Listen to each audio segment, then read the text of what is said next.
Hi, and welcome to your Urban Connection. Remember, this is the channel that is often imitated, but is never duplicated.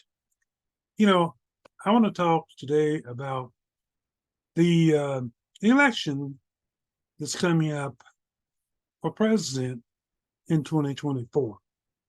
And I want to put an unusual tack on this and talk about a subject that most of you are not aware of.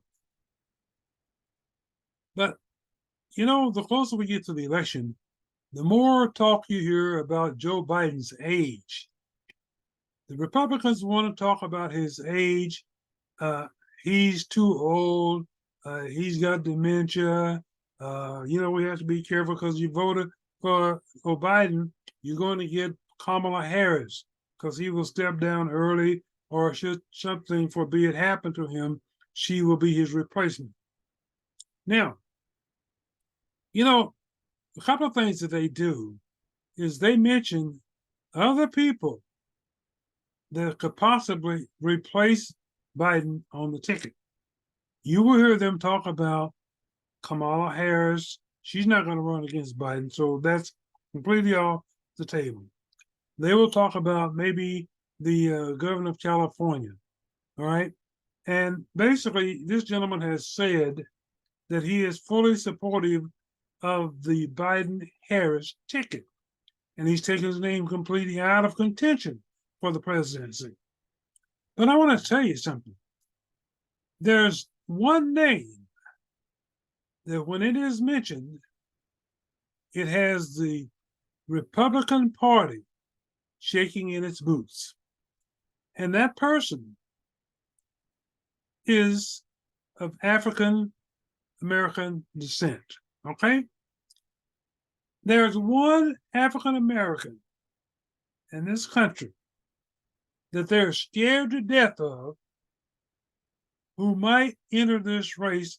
And now they're contemplating, as a matter of fact, even Ted Cruz mentioned the exact time that he predicts this will happen. He is predicting, and some of the others are too, they're predicting that this party will enter the race around August of September 24th, and Biden will step aside or be pushed aside, and this person will enter the race. Now, this person, ladies and gentlemen, has something that none of the Republicans have. This person has the integrity, the honesty, has the popularity, has what many of them don't have poll numbers that would clearly indicate that this person would have what it takes to beat any of the presently running Republicans for the presidency. Now, let me just say before I go any further, this person has said on numerous occasions that they will not be interested in running for president at this time or not in the foreseeable future. But I must tell you, while I tend to believe this person, and I believe they mean it with all sincerity, in politics, one of the things I've learned is you never say never. And I'm going to tell you why I say that. You see, I'm of the opinion that if this person that I'm about to name here in just a couple of minutes, if this person were to be told by a credible uh, Democratic leader or leaders that, hey, we need you, the country needs you, because there's three things at stake right now in this 2024 election. Number one, the democracy is in jeopardy if we don't have you. And if by some unjointed way Trump becomes the president, our democracy is going down greatly. Okay, we've seen that start of that already. Now, so number one, the democracy is in danger. Number two, the party is in danger. And number three, the control of the Supreme Court, okay, which has already been disjointed by former President Trump, is in play or will be in play. Because I'm going to tell you something, ladies and gentlemen. I'm of the opinion that 1 year from now, there will be at least one or two, if not three, vacancies on that Supreme Court that the next president will get to replace. Maybe in one case, maybe Biden, because first of all, in my opinion, the first one to go will be Clarence Thomas. Because I'm of the opinion that Clarence Thomas is either going to be forced to resign or he's going to be impeached. That's vacancy number one. And then, if they can get rid of him, the next one to go will be Alito, okay, for the same reasons. And then there's a possibility of third one. Now, I can't predict whether or not that will be John Roberts or maybe, I don't know, maybe even Kavanaugh, I don't know. But I predict there will be at least three vacancies on that Supreme Court within the next 24, well, not even 24, 12 to 24 months. Okay? But the first one is going to be Clarence Thomas. Because Clarence Thomas is just acting like an individual who doesn't give a doggone about the United States, the people of the United States, doesn't give a doggone about the integrity of the court. He doesn't give a doggone about violating any ethics policies, which there's far and few in between, but he doesn't care about how that looks to the rest of the country or how it looks to the Supreme Court. He doesn't care. He's shown that he clearly is willing to do whatever the hell he wants to do, hang out with who the hell ever he wants to hang out with, accept gifts and trips and everything else whenever and wherever he feels like it. To hell with how the public thinks or feels. He's got to go. So that's going to be, so basically what I'm saying is this person that I'm about to name, okay, will, once they're confronted and told about how valuable they are to the party, to the country, and to keeping or taking control of the Supreme Court, I think they just might consider. You see, but they've not been told that yet. They've not, and I'm not saying they don't realize that, but I think more and more every day, there has to be a little bit more thought being given to this scenario, and not only with this person, with the people that immediately surround this person. Now, as I said, this person is an African American.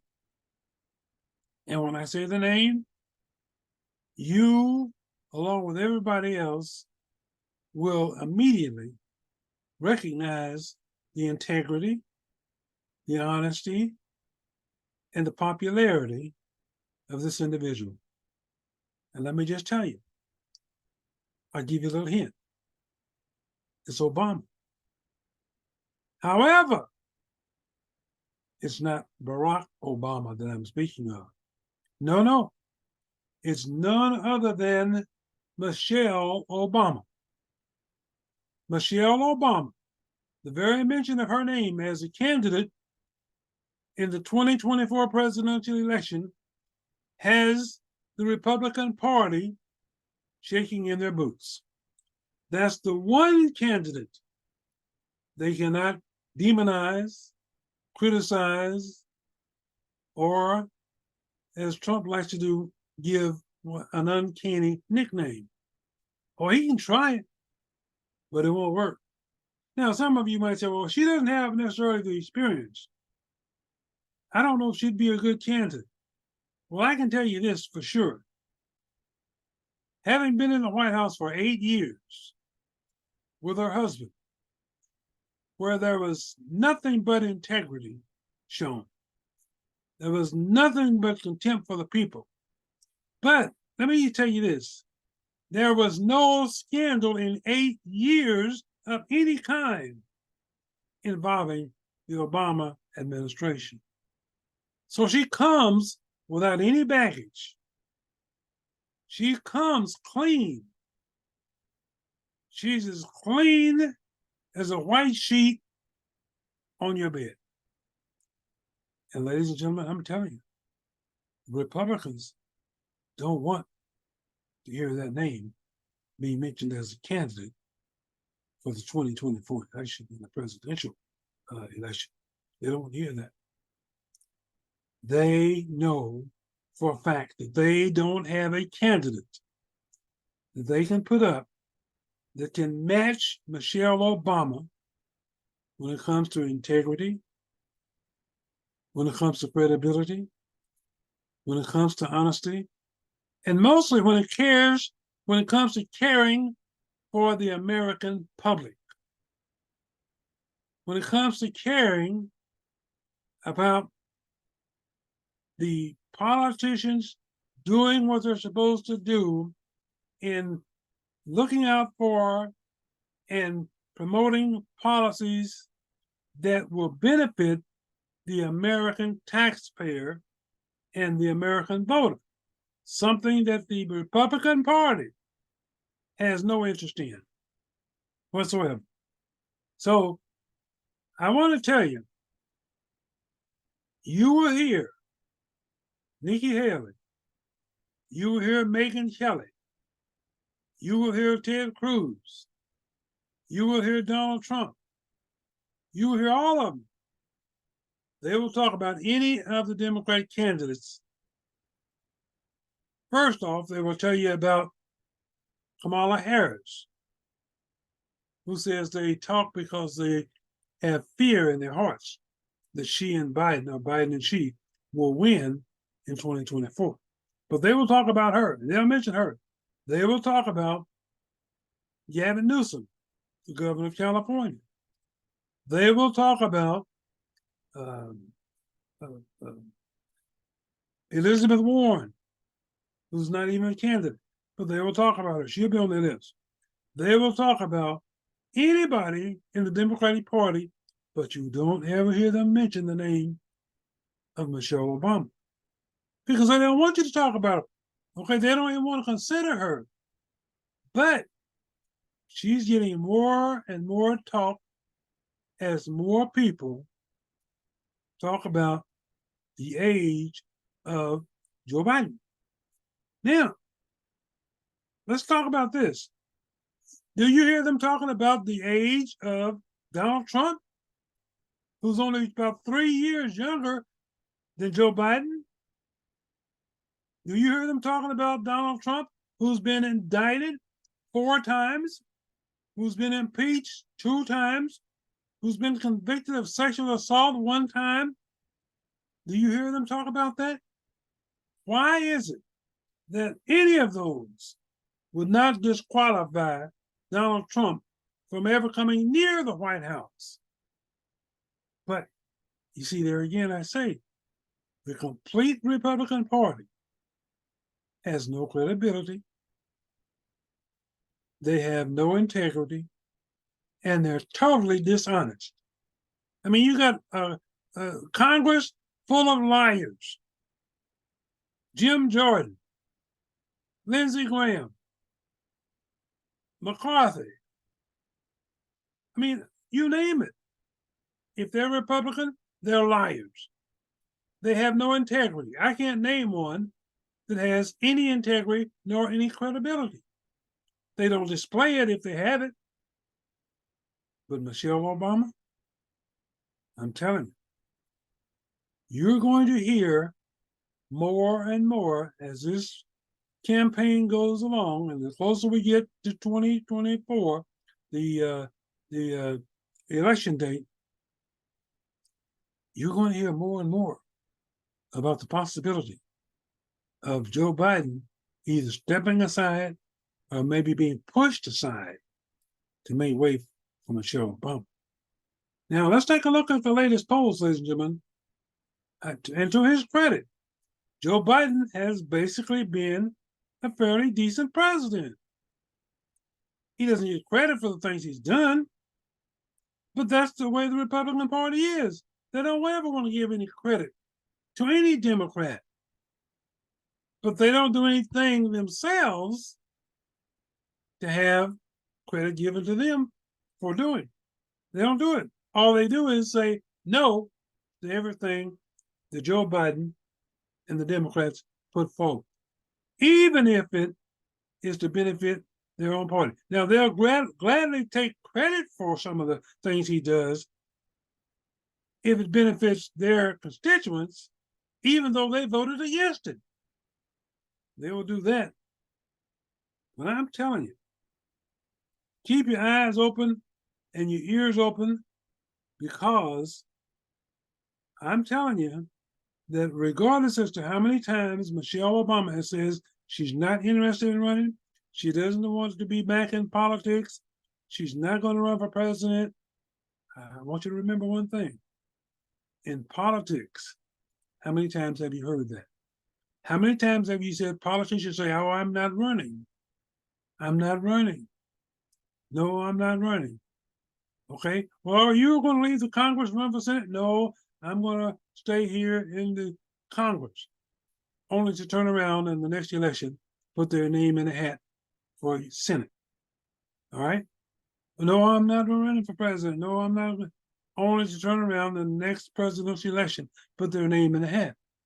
So no matter how many times you hear it, you cannot take it for absolute granted that Michelle Obama is not going to run for president, because other people might have different ideas, and they might be able to take their ideas and convince her that these ideas that they have for her will benefit the party, benefit the country, and benefit her, because she go a long ways to preserving our democracy in this country. And you have to believe that that's important to her and to Barack. Okay, so I'm saying this, and I'm sure most of you have not heard this before, but this will not be the first time you've heard it from me first. All right, because like I said, on this show, I talk about things that others don't talk about. All right. So this is one of the things that I want to bring to your attention early. Don't overlook and don't count out Michelle Obama being the one to turn the tide on the Republicans in their attempt to put in a criminal who's been indicted 4 times, has 91 felony charges against him, okay, has 2 impeachments going against him, has 1 rape conviction going against him, but they still are willing to put him in. And there's nothing in the Constitution that says that if he were to win the Electoral College by hook or crook, that would stop him from being elected the president of the United States, even though he might be in prison. It's unfortunate. That's a law, a rule, a policy that certainly needs to be changed sooner rather than later. But for the time being, we have to hope that it doesn't come to that. We have to hope that the prosecutors that have filed these charges, that have had the jury, not the jury, they had these allegations against him pointed And we have to hope that they have sufficient evidence and sufficient quality of prosecutors in place that they can convince any jury, no matter what jurisdiction, that Donald J. Trump is guilty as charged. All right? So there you have it. You heard it here first. And so that's all I have to say. Thanks for watching, and we'll see you next time.